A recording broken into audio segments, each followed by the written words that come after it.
Há 27 anos atrás, em 20 de julho de 1999, o regime chinês recrudescia, o que significa recrudescer. Se tornava mais autoritário, mais agressivo, voltando, quando se fala de repressão religiosa, a um dos seus piores momentos em todos os tempos. Naquele momento, se acreditava que com uma abertura econômica haveria também uma abertura social. E, de fato, nesse clima, apesar dos apesares e do massacre da Praça da Paz Celestial em 89, se viu uma sociedade que se abria da perspectiva espiritual e da perspectiva do debate público. Práticas de autocultivo, filosóficas, o que era chamado de Qigong, se tornaram abundantes por toda a sociedade. Mesmo religiões ocidentais começaram a ter mais e mais popularidade. Era um clima onde mais e mais pessoas, de um povo que foi profundamente espiritualizado por 5.000 anos e reprimido sob a ditadura do Partido Comunista Chinês, se voltavam à espiritualidade e se reconectavam com uma grande herança intelectual que vinha nesse sentido. A prática que mais rapidamente se disseminava chamava-se Falun Gong, também conhecida como Falun Dafa, e o próprio Partido Comunista Chinês estimou que, em 1998, havia 100 milhões de pessoas praticando, 1 a cada 12 chineses. Essa é uma prática meditativa pacífica, focada nos princípios verdade, compaixão e tolerância. Verdade, compaixão e tolerância, profundamente enraizada nos princípios budistas e taoístas que permearam a cultura chinesa por milênios. Mas o número de 100 milhões era assustador. Passava do número de filiados ao Partido Comunista, e mesmo que ali não houvesse nenhum tipo de envolvimento político, a ideia de que um grupo tão grande pudesse pensar de uma forma diferente do Partido Comunista Chinês, que promove como doutrina de Estado o ateísmo, foi a fagulha que acabou por iniciar então essa perseguição religiosa. Em 10 de junho de 1999, o partido criava o escritório 610, o nome em função da data, para depois realizar essa perseguição. E em 20 de julho de 99, há exatamente 27 anos, começava a repressão a esse grupo. As atrocidades e as violações de direitos humanos relatadas são das mais macabras. Essa perseguição segue até hoje, documentada por órgãos como o Parlamento Europeu, as Nações Unidas. Um tribunal em 2019 veio mesmo a concluir que o crime macabro de extração forçada de órgãos estava acontecendo contra esse grupo. Mas era a ponta do iceberg, conforme foi o primeiro dos dominós a cair para que cristãos que professam sua fé, fora das igrejas reguladas pelo partido, fossem mais e mais perseguidos. E outras minorias étnicas e religiosas, como os uigures, no oeste do país, também sofressem repressão. Para entender essa data simbólica, eu converso com Emanuele Coure, cobrindo a Eurásia e os assuntos de China aqui conosco no Epoch Times. E claro, vocês sabem bem de quem eu falo, ela esteve aqui me substituindo de forma magistral ao longo das últimas 2 semanas. Daniel, chama a entrevista, a gente recebe aqui a Manu para falar a respeito da perseguição religiosa na China.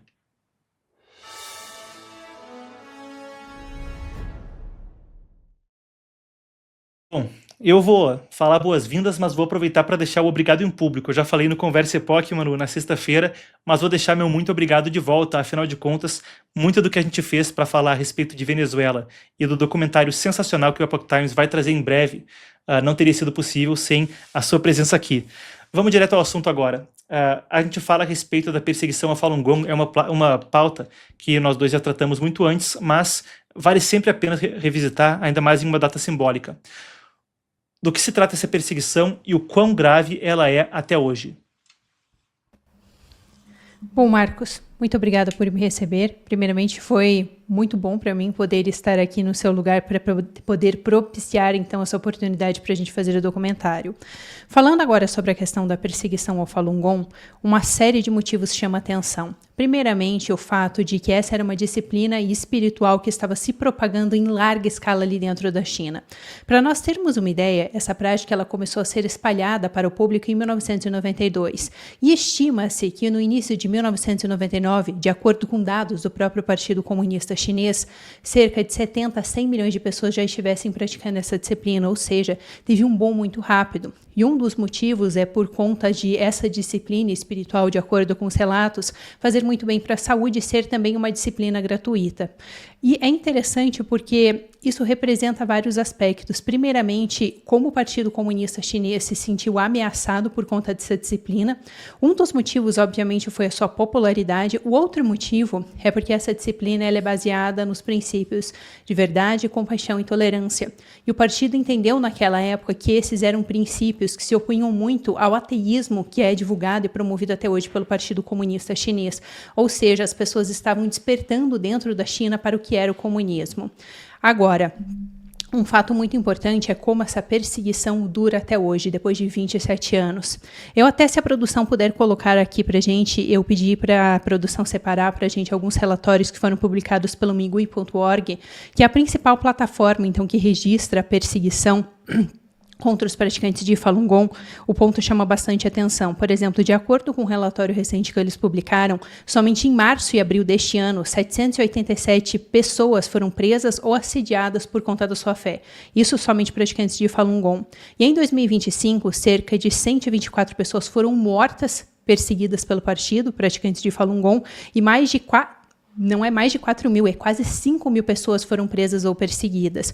E, obviamente, é importante ressaltar sobre esses números que esses somente foram os números que essa instituição conseguiu ter acesso, porque, como é muito difícil conseguir retirar informações ali de dentro da China por conta da censura do partido, estima-se que esses números sejam muito, muito maiores de pessoas sendo perseguidas. E é interessante essa questão da perseguição ao Falun Gong, porque não somente isso está acontecendo há mais de 27 anos, há 27 anos exatamente agora, mas um dos pontos centrais é a brutalidade dessa perseguição. Marcos, a gente pode até depois entrar mais a fundo nisso, mas vários relatórios ao longo dos últimos anos, acho que até você citou isso na abertura, eles têm evidenciado que ali dentro da China, contra esses praticantes de Falun Gong, o regime chinês estaria cometendo a extração forçada de órgãos. Ou seja, essas pessoas são presas pela sua fé e acabam tendo seus órgãos retirados. Se quiser complementar antes de eu terminar. Não, é porque eu justamente, eu estava comentando isso e a gente tinha noticiado anteriormente a respeito daquele julgamento em 2019, que era com o Geoffrey Nice, que, claro, é um dos juristas mais respeitados, o pessoal do direito internacional vai conhecer ele por causa do caso do Slobodan Milosevic na Península Balcânica, que é lá na Guerra da Iugoslávia, também cometeu atrocidades de direitos humanos e isso se tornou um jurista lendário por participar desse julgamento. Então, eu sei que é uma pauta que o YouTube não gosta, às vezes até restringe alcance de live, não sei. Mas, brevemente, Manu, traz a gente para os detalhes desse julgamento e o que se sabe a respeito desse crime. Ele ainda é corrente, ainda está acontecendo. Passa brevemente sobre, até porque, claro, em respeito ao público eu não quero estender nada com descrição de tortura, mas brevemente para a gente ter uma noção do quão grave é a repressão até hoje. Bom, Marcos, basicamente, trazendo alguns detalhes, nada muito gráfico aqui para não assustar ninguém, mas o que acontece? Muitas dessas pessoas começaram a ser presas ali em 1999 e o partido percebeu que essas pessoas eram muito saudáveis, em especial porque esses praticantes de Falun Gong não fumam, eles não bebem, eles têm vários hábitos muito saudáveis. E depois de um tempo, o regime entendeu que ele precisaria de uma forma para conseguir sustentar toda essa perseguição contra os praticantes, porque teve a criação daquela agência que você falou, que é a agência 610, e o que acontece? Isso demandava muito dinheiro do partido, eles investiram grandes quantidades de dinheiro para a perseguição contra o Falun Gong. Então essa foi uma forma que eles encontraram de conseguir dinheiro para sustentar essa perseguição. E como você mesmo comentou, tudo isso é muito documentado, não é uma questão de teoria da conspiração. E eu vou citar apenas alguns pontos aqui. O primeiro deles é esse relatório que foi publicado em 2017 do London China Tribunal, onde eles fizeram uma análise, uma investigação por vários anos do que estava acontecendo ali dentro e concluíram que a extração forçada de órgãos estava acontecendo em larga escala dentro da China e que as principais vítimas eram praticantes de Falun Gong, mas que isso também estaria acontecendo contra os uigures e contra até mesmo cristãos. Agora, quero citar também uma lei que está sendo passada ali no Senado dos Estados Unidos, agora que está tramitando, que é o Falun Gong Protection Act. Essa legislação já foi aprovada na Câmara dos Representantes dos Estados Unidos e está agora em um novo processo do Senado. E é interessante porque vários legisladores nos Estados Unidos têm se manifestado quanto a essa questão da extração forçada de órgãos. A ideia dessa legislação que está passando ali nos Estados Unidos seria colocar sanções a todas as pessoas que estejam relacionadas com a extração forçada de órgãos dentro da China.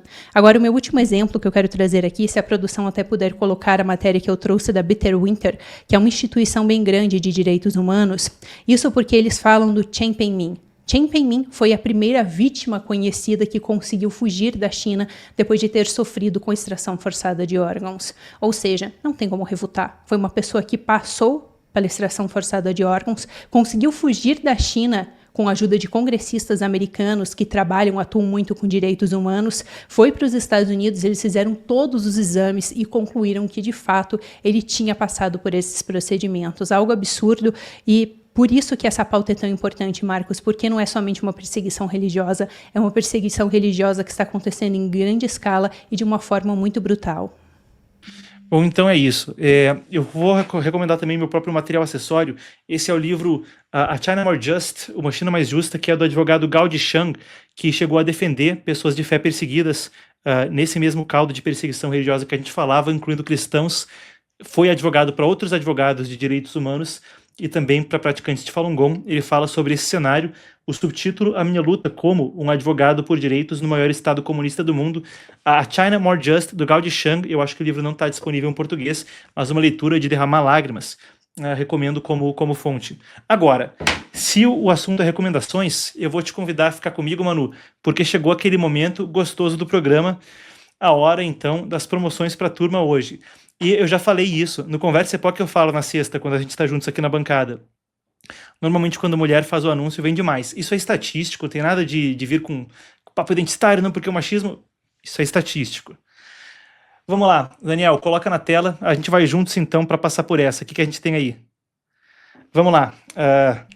Essa pode deixar comigo, Marcos, porque eu vou falar para você. Eu achei tão barato esses potes que a produção estava até comentando comigo antes disso. Eu falei, olha, é que eu não tenho lugar para colocar na minha casa tanto pote nesse momento, senão eu compraria. Gente, é tipo R$7 e pouquinho cada pote de vidro, é muito barato. Esses potes de vidro, eles são super caros e esses potes de vidro, eles são muito melhores que os de plástico, porque geralmente aqueles de plástico, eles ficam encardidos, eles pegam cheiro, então tá muito barato para a mulher que quiser renovar ali o seu arsenal de potes ou para o homem que quiser agradar a mulher. Eu tenho certeza que a sua esposa vai ficar bem feliz com esses potes. Vamos lá, que mais? Pera, esse eu tenho até, esse me falaram que é bom demais, me mandaram até aqui para eu ler sobre ele, pera aí. Multiprocessador TurboChef 5 em 1, 1000 watts, capacidade 3.2 litros. Tem trava de segurança e base antiderrapante para evitar acidentes. E quem já teve multiprocessador sabe, dá para dar uma tremedeira ali se não tiver a base antiderrapante. 2 velocidades, prático e fácil de usar, ideal para carne, queijo, vegetal e tempero e por 42% de desconto em apenas R$ 264,45 com mais de 10 mil vendidos no Mercado Livre. Olha, produto ruim não vai vender tanto. Então, tá aí dado o recado. Manu, quer encerrar pra gente? Loção hidratante? Eu posso encerrar, porque eu usei por vários anos essa loção da CeraVe, é super bom, recomendo, inclusive utilizava tanto para o rosto quanto para o corpo, é muito, muito boa essa loção, ela hidrata muito mais do que outros cremes, é parecido ali com a hidratação que a gente tem do Nivea, só que geralmente custa mais barato, ou seja, vale bem a pena. Eu gosto bastante dessa loção hidratante, então recomendo quem quiser o link aqui, ali que a produção vai colocar, ou o QR Code na tela. O QR Code. E a informação é a seguinte, 473 ml, porção generosa, desenvolvida por dermatologistas com 3 ceramidas essenciais e ácido hialurônico. O pessoal sempre fala que eu tenho que dar um up aqui na minha pele, que a minha pele é muito seca no escritório, quem sabe aí?